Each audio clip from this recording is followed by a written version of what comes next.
Hi hello friends, welcome back to my YouTube channel. ಎಲ್ಲರೂ ಹೇಗಿದ್ದೀರಾ? I hope ಎಲ್ಲರೂ ಚೆನ್ನಾಗಿದ್ದೀರಾ ಅಂತ ಭಾವಿಸ್ತಾ ಇವತ್ತಿನ ವ್ಲಾಗ್ನ ಸ್ಟಾರ್ಟ್ ಮಾಡ್ತಾಯಿದ್ದೀನಿ ಫ್ರೆಂಡ್ಸ್. ಇವತ್ತು ಶಿವ ಅವರು ಡ್ಯೂಟಿಗೆ ರಜಾ ಹಾಕಿದ್ದಾರೆ. ಯಾಕಂದರೆ ನೆನ್ನೆ ಸ್ವಲ್ಪ ಫುಲ್ಲು ಕೆಲಸ ಇತ್ತು ಅಂತ ಟಯರ್ಡ್ ಆಗೋಗಿದ್ರು, ಮೈಕೈ ನೋವು ಅಂತ ಇದ್ರು. ಅದಕ್ಕೆ ಇವತ್ತು ಆರಾಮಾಗಿ ರೆಸ್ಟ್ ಮಾಡೋಣ ಅಂತ ರಜಾ ಹಾಕಿದ್ರು. ಇವಾಗ ಕೆಳಗಡೆ ಬಂದು ಕಾಯಿ ಹಿಡಿತಾ ಇದ್ದಾರೆ. ಎಳ್ನೀರು ಇದೆ ಅಂತ ಅಂದ್ಕೊಂಡು ಬಂದ್ವಿ, ಬಟ್ ಈ ಮಚ್ಚು ಶಾರ್ಪ್ ಇಲ್ಲದೆ ಇರೋದ್ರಿಂದ ಯಾಕೋ ಆಗ್ತಾಯಿಲ್ಲ. ಅಂದರೆ ಕೊಚ್ಚಬೇಕದು ಮಚ್ಚು ಚೆನ್ನಾಗಿಲ್ಲ, ಆಮೇಲೆ ಗಂಟ್ಲಿಗೆ ಇದು ಇದು ಇದಾಗುತ್ತಾ? ಯಾವುದು ತೆಂಗಿನಕಾಯಿ ಹಿಡಿಬೋದು.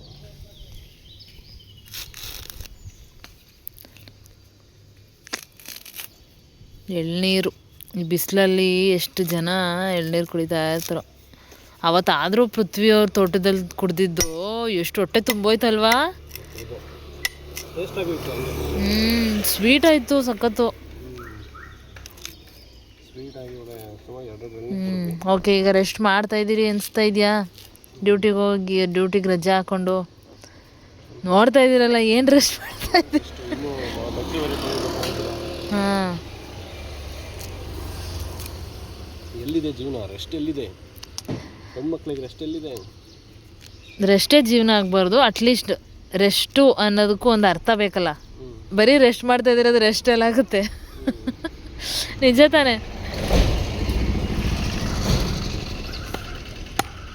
ನೀವು ಕಾಯಿ ಯಾವಾಗಿಂದ ಚೆಚ್ಚೋದು ಕಲ್ತ್ಕೊಂಡ್ರಿ?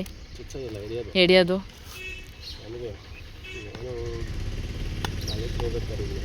ಕಾಲೇಜ್ಗೆ ಹೋಗ್ಬೇಕು.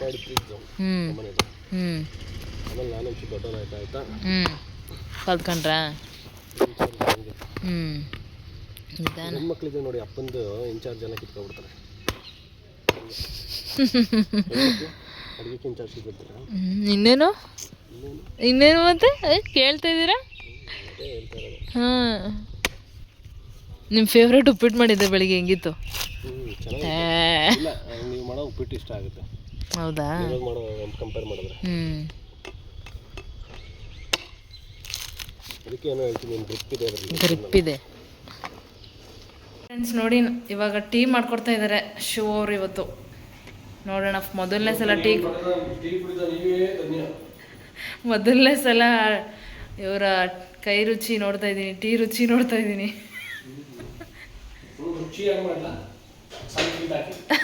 ಬೇಡ, ಸಕ್ಕರೆ ಹಾಕಿ ಸಾಕು. ಅಮ್ಮ ಚೆನ್ನಾಗಿ ಮಾಡ್ತಾರೆ ಟೀನ. ಕುಡ್ತಿದ್ದೀರಾ? ಹೌದಾ?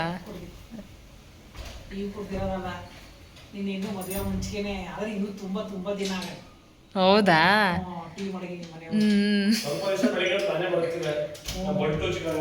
ಹೌದಾ? ಬಂಟು ಪಾಪು ಇದ್ದಾಗ. ಹಾಂ,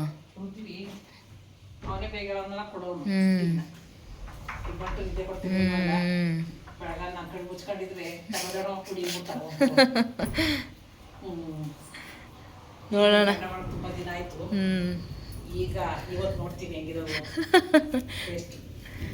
ಟೇಸ್ಟ್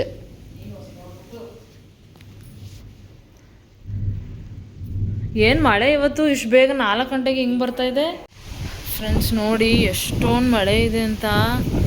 ನಿಜವಾಗ್ಲೂ ಈ ಮಾರ್ಚಲ್ಲಿ ನಾನು ಮಳೆ ನೋಡ್ತಾ ಇರೋದು ತುಂಬ ಕಡಿಮೆ. ಮೇಯಲ್ಲಿ ಬರ್ತಾಯಿತ್ತು, ಏಪ್ರಿಲ್ ಎಂಡಿಂಗಲ್ಲಿ ಬರ್ತಾಯಿತ್ತು, ಬಟ್ ಮಾರ್ಚಲ್ಲಿ ಮಳೆ ನೋಡಿ ಯಾವ ಥರ ಬರ್ತಾಯಿದೆ ಅಂತ. ಫುಲ್ಲು ಕ್ಲೌಡ್ ಎಲ್ಲ, ಮೋಡ ಎಲ್ಲ ಮುಚ್ಕೊಬಿಟ್ಟಿದೆ. ಈ ಥರ ಚೆನ್ನಾಗಿದೆ ಆದರೂ ವೆದರು. ಫ್ರೆಂಡ್ಸ್, ನಾನು ಹಬ್ಬಕ್ಕೆ ನಮ್ಮ ಮಮ್ಮಿ ಮನೆಗೆ ಹೋಗ್ತಾ ಇದ್ದೀನಿ. ಆ್ಯಕ್ಚುಲಿ ನಾನು ಇರಬೇಕಿತ್ತು ನಾಳೆ. ಶಿವವರ ಡ್ಯಾಡಿ ಅಂದರೆ ನಮ್ಮ ಮಾವ ಅವ್ರಿಗೆ ಎಡೆ ಹಾಕೋದು ಒಂದು ಪೂಜೆ ಇದೆ. ಪಕ್ಷಕ್ಕೆ ಮತ್ತು ಯುಗಾದಿ ಹಬ್ಬಕ್ಕೆ ಎರಡಕ್ಕೂ ಮಾಡ್ತಿರಲ್ವ. ಆ್ಯಕ್ಚುಲಿ ನಾನು ಪೂಜೆ ಮಾಡೋಂಗಿಲ್ಲ. ಅದಕ್ಕೆ ಏನು ಅಂದ್ಕೊಂಡಿದ್ದೆ ಅಂದರೆ, ನಾಳೆ ಹಬ್ಬ ಮುಗಿಸ್ಕೊಂಡು ಫ್ರೈಡೇನೂ ಮುಗಿಸ್ಕೊಂಡು ಸ್ಯಾಟರ್ಡೇ ನಮ್ಮ ಮನೆಗೆ ಹೋಗೋಣ ಅಂತ ಅಂದ್ಕೊಂಡಿದ್ದೆ. ಬಟ್ ನಾನು ಪೂಜೆ ಮಾಡೋಂಗಿಲ್ಲ. ಆ ಕಾರಣದಿಂದ ನಾನು ಇವತ್ತೇ ಹೋಗ್ತಾ ಇದ್ದೀನಿ. ನಾನು ಇದ್ರೂ ಎಡೆ ಹಾಕೋ ಏನೋ ಅಡುಗೆ ಪೂಜೆ ಏನಿದ್ರೂ ನಾನು ಮಾಡೋಕ್ಕಾಗಲ್ವಲ್ಲ, ಅದಕ್ಕೆ ಇವತ್ತೇ ಹೊರಟೋಗ್ತಾ ಇದ್ದೀನಿ. ನಾಳೆ ಅಮಾವಾಸ್ಯೆ. ಹೋಗೋಣ. ಮಳೆ ಎಷ್ಟು ಬಂತು ಅಲ್ವಾ? ಹೌದು. ಈಗ ಸ್ವಲ್ಪ ಇವ್ರು ಶಾಪಿಂಗ್ ಇದೆ ಮನೆಗೆ, ನಾಳೆ ಅಡುಗೆಗೆ ಮತ್ತು ಪೂಜೆಗೆ ಏನೇನು ಬೇಕೋ ಅದೆಲ್ಲ ತರೋವಂಥದ್ದಿದೆ. ಫಸ್ಟೇ ತೊಗೊಂಡು ಕಾರಲ್ಲಿ ಇಟ್ಕೊಂಡು ಆಮೇಲೆ ಹೋಗ್ತೀವಿ. ನಾನು ಮಾವಿನ ಸೊಪ್ಪೇ ಮರ್ತಿದ್ದೀನಿ. ಮಾವಿನ ಸೊಪ್ಪು ಸಿಗುತ್ತೆ ಇಲ್ಲೇ? ಸಿಗಲ್ಲ. ಮತ್ತೆ ಸಿಟಿಲಿ ಸಿಗುತ್ತೆ, ನಿಮ್ಮನೆ ಅಲ್ಲಿ ಎಲ್ಲಿ ಸಿಗಲ್ಲ? ಸಿಗುತ್ತೆ. ಹಾಗೆ ಫ್ರೆಂಡ್ಸ್, ಹೋಗ್ತಾ ದಾರಿಲೇ ಬೇವಿನ ಸೊಪ್ಪು ಮತ್ತು ಮಾವಿನ ಸೊಪ್ಪನ್ನ ತಗೋಬೇಕು. ಅದನ್ನು ನಾಳೆ ಬೆಳಿಗ್ಗೆ ಅಷ್ಟು ಬೇಗ ಪೂಜೆ ಎಲ್ಲ ಆಗುತ್ತೆ. ಬೆಳಿಗ್ಗೆ ಅದನ್ನು ತಗೊಬರೋದಕ್ಕಾಗಲ್ಲ, ಅದಕ್ಕೆ ಇವಾಗಲೇ ರೆಡಿ ಮಾಡ್ಕೊಬಿಡ್ಬೇಕು ಅಂತ ಹೇಳಿದ್ರು. ಅದಕ್ಕೆ ಹೋಗ್ತಾ ರೋಡಲ್ಲೇ ಮಳೆ ಬೇರೆ ಬರ್ತಾಯಿತ್ತು, ಹನಿ ಇಡ್ತಾಯಿತ್ತು, ಆಲ್ಮೋಸ್ಟ್ ನಿಂತಿತ್ತು ಮಳೆ. ಹೋಗ್ತಾ ರೋಡಲ್ಲೇ ಏನೋ ಬೇವಿನ ಮರ ಕಾಣಿಸ್ತು, ಅದನ್ನು ಕಿತ್ಕೊಂಬರ್ತೀನಿ. ಮಾವಿನ ಸೊಪ್ಪು ನೋಡೋಣ ಮುಂದೆ ಎಲ್ಲಾದರೂ ಆನ್ ದ ವೇ ಸಿಕ್ಕಿದ್ರೆ ತಗೊಳ್ಳೋಣ. ಈ ಹಳ್ಳಿ ಕಡೆಯಲ್ಲೇ ಏನಂದರೆ ಫ್ರೆಂಡ್ಸ್, ಬೇಗ ಬೆಳಿಗ್ಗೆ ಎದ್ದ ತಕ್ಷಣ ಎಲ್ಲಾದರೂ ಇರುತ್ತೆ. ಅಕ್ಕಪಕ್ಕದ ಮನೆಯಲ್ಲಿ ಯಾರಾದರೂ ಏನೋ ಜಮೀನಲ್ಲಿ ತೊಗೊಂಬಂದಿರ್ತಾರೆ, ಅದೇನು ಪ್ರಾಬ್ಲಮ್ ಇರಲ್ಲ. ಬಟ್ ಇಲ್ಲಿ ನಾವು ಏನಂದರೆ ದುಡ್ಡು ಕೊಟ್ಟೇ ಕೊಂಡ್ಕೊಬೇಕು ಕೆಲವೊಂದು ಕಡೆ, ತುಂಬ ಸಿಗದೇ ಇರೋ ಕಡೆ. ಅದಕ್ಕೆ ಆನ್ ದ ವೇ ಹೆಂಗೂ ಸಿಕ್ತಲ್ಲ ಅಂತ ಇಲ್ಲಿ ಕಾರ್ನ ಸೈಡಲ್ಲಿ ಪಾರ್ಕ್ ಮಾಡಿಬಿಟ್ಟು ಕಿತ್ಕೊತಾ ಇದ್ದಾರೆ. ಹಾಗೆ ಮಾವಿನ ಸೊಪ್ಪು ನೋಡೋಣ ಮುಂದೆ ಎಲ್ಲಾದರೂ ಸಿಕ್ಕಿದ್ರೆ. ಲಕ್ಕಿಲಿ ಅದೂ ಫೈನಲ್ ಆಗ್ಬಿಡುತ್ತೆ, ಎರಡೂ ಸಿಕ್ಕಿದಾಗ ಆಗ್ಬಿಡುತ್ತೆ. ಇನ್ನು ತರಕಾರಿ ಮತ್ತು ಹೂವು ಎಲ್ಲ ಆನ್ ದ ವೇ ತೊಗೊಂಡು ಕಾರಲ್ಲಿ ಇಟ್ಕೊಂಬಿಡ್ಬೇಕು. ಫ್ರೆಂಡ್ಸ್, ಮಿಗ್ತಾನೆ ಮನೆಗೆ ಬಂದ್ವಿ. ಶಿವರು ಹೋದರು, ಅವ್ರಿಗೆ ಸ್ವಲ್ಪ ಕೆಲಸ ಇದೆ, ಮನೆಗೆ ಸಾಮಾನೆಲ್ಲ ತೊಗೊಂಡ್ವಲ್ಲ, ತರಕಾರಿ ಎಲ್ಲ ಆನ್ ದ ವೇ ಬರ್ತಾ ತೊಗೊಂಡ್ವಿ. ಕಾರಲ್ಲೇ ಇತ್ತು, ಅದನ್ನು ತೊಗೊಂಡು ಹೋಗಬೇಕು. ಮತ್ತು ಇನ್ನೂ ಸ್ವಲ್ಪ ತೊಗೊಳೋದಿತ್ತು ಅಂತ ಬೇಗನೆ ಹೊರಟ್ಬಿಟ್ರು.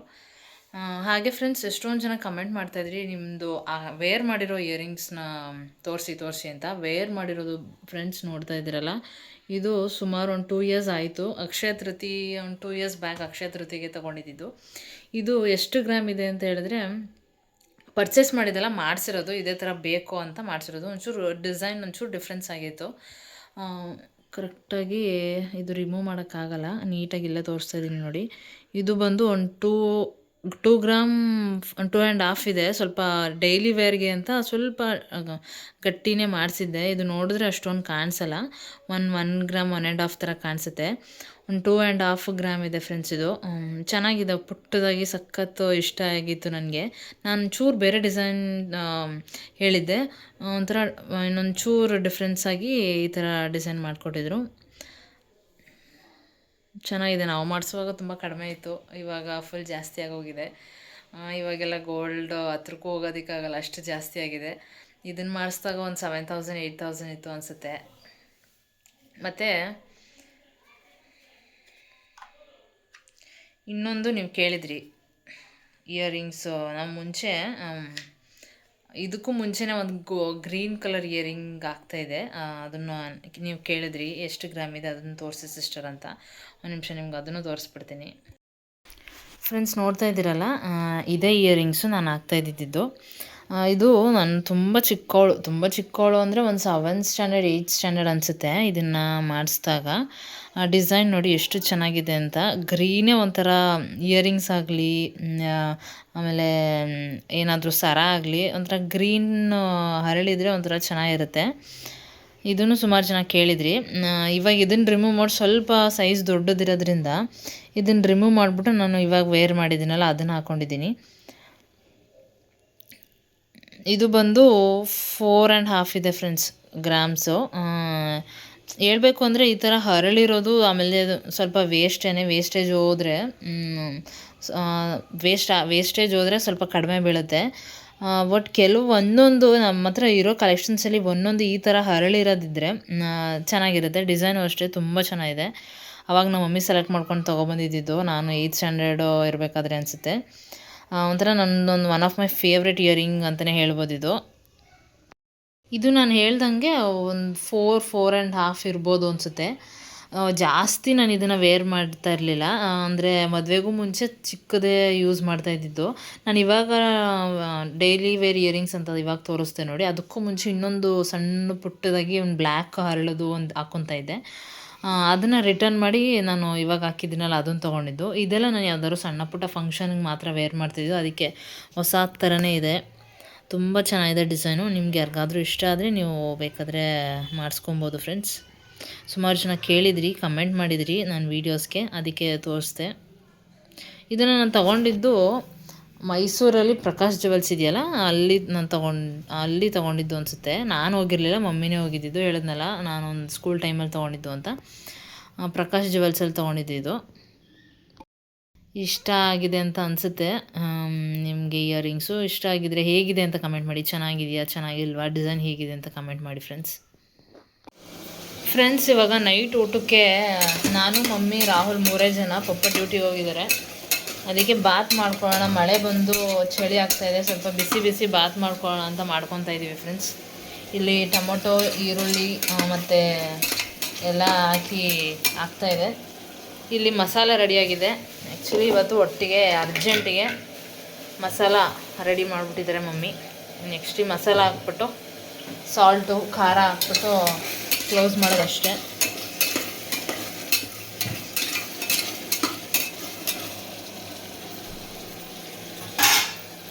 ರೆಡಿ ಆದಮೇಲೆ ಹೇಗೆ ಬರುತ್ತೆ ನೋಡಿ ಫ್ರೆಂಡ್ಸ್. ಹಾಗೆ ಫ್ರೆಂಡ್ಸ್, ಇವಾಗಷ್ಟೇ ಮಸಾಲ ಎಲ್ಲ ಹಾಕ್ತೆ. ಟೊಮೊಟೊ ಎಲ್ಲ ನೀಟಾಗಿ ಡೀಪ್ ಫ್ರೈ ಆಗಿತ್ತು. ಈಗ ಮಸಾಲ ಎಲ್ಲ ನೀಟಾಗಿ ಮಸಾಲ ಸ್ಮೆಲ್ಲೆಲ್ಲ ಹೋಗೋವರೆಗೂ ಡೀಪ್ ಫ್ರೈ ಮಾಡ್ಕೊಳ್ಳೋಣ. ನೆಕ್ಸ್ಟ್ ಇನ್ನೇನಿಲ್ಲ, ಇದಕ್ಕೆ ಅಕ್ಕಿ ಹಾಕಿ ನೀರು ಹಾಕಿ ಸಾಲ್ಟು ಹಾಕಿ ಕ್ಲೋಸ್ ಮಾಡೋದಷ್ಟೇ.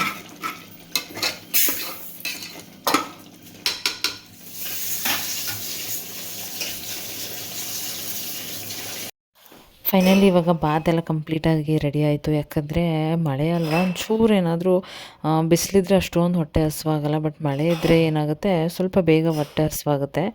ಹಾಗೆ ಮಧ್ಯಾಹ್ನ ಏನು ಮಾಡಿಬಿಟ್ಟಿದ್ವಿ, ಊಟ ಮಾಡ್ಕೊಂಡು ಮಲ್ಕೊಂಡ್ಬಿಟ್ಟಿದ್ವಿ. ಮಲಗಿದ್ರೆ ಇನ್ನೂ ಸ್ವಲ್ಪ ಹೊಟ್ಟೆ ಹಸಿವಾಗುತ್ತೆ. ಅದಕ್ಕೆ ತುಂಬ ಹೊಟ್ಟೆ ಹಸಿತಾಯಿತ್ತು. ಬಾತ್ ಅಂದರೆ ಎಲ್ಲರಿಗೂ ಬಿಸಿ ಬಿಸಿ ಬಾತ್ ಅಂದರೆ ಇಷ್ಟ. ಅದರಲ್ಲೂ ನೈಟ್ ತಿನ್ನೋಕ್ಕೆ ಇನ್ನೂ ಚೆನ್ನಾಗಿರುತ್ತೆ. ಬಾತಂತೂ ಸೂಪರಾಗಿ ರೆಡಿಯಾಗಿದೆ. ಇವಾಗ ಟೇಸ್ಟ್ ನೋಡೋದಷ್ಟೇ. ಏನಂದರೆ ಏನೇ ಅಡುಗೆ ಆದರೂ ಸ್ವಲ್ಪ ಕ್ವಾಂಟಿಟಿ ಕಡಿಮೆ ಇದ್ದರೆ ಟೇಸ್ಟು ಎಕ್ಸ್ಟ್ರಾ ಬರುತ್ತೆ ಅಂತ ನಾನು ನೋಡಿದ್ದೀನಿ. ಇದು ಕ್ವಾಂಟಿಟಿ ಕಡಿಮೆ ಇರೋದ್ರಿಂದ ಟೇಸ್ಟ್ ಮಾತ್ರ ಸಖತ್ತಾಗಿತ್ತು. ತುಂಬ ಚೆನ್ನಾಗಿತ್ತು ಟೇಸ್ಟ್ ಅಂತೂ. 3 ಜನಕ್ಕೆ ಮಾಡ್ಕೊಂಡಿದ್ವಲ್ಲ, ತುಂಬ ಚೆನ್ನಾಗಿತ್ತು. ನೀಟಾಗಿ ಹೊಟ್ಟೆ ತುಂಬ ತಿಂದ್ಬಿಟ್ಟು ಇವಾಗ ಏನಿಲ್ಲ, ಆರಾಮಾಗಿ ಮಲ್ಕೊಳ್ಳೋದಷ್ಟೇ. ಫ್ರೆಂಡ್ಸ್, ಇದಾಗಿತ್ತು ನನ್ನ ಇವತ್ತಿನ ವ್ಲಾಗ್. ಈ ವ್ಲಾಗ್ ನಿಮ್ಗೆ ಇಷ್ಟ ಆಗಿದೆ ಅಂತ ಭಾವಿಸ್ತೀನಿ. ಇಷ್ಟ ಆಗಿದ್ದರೆ ಲೈಕ್ ಮಾಡಿ, ಶೇರ್ ಮಾಡಿ, ಹಾಗೆ ಕಮೆಂಟ್ ಮಾಡಿ. ಇನ್ನು ಯಾರು ನನ್ನ ಚಾನಲ್ ಸಬ್ಸ್ಕ್ರೈಬ್ ಮಾಡಿದೆ ಹಾಗೆ ನೋಡ್ತಾ ಇದ್ದೀರಾ, ಪ್ಲೀಸ್ ಸಬ್ಸ್ಕ್ರೈಬ್ ಮಾಡಿಕೊಂಡು ನೋಡಿ.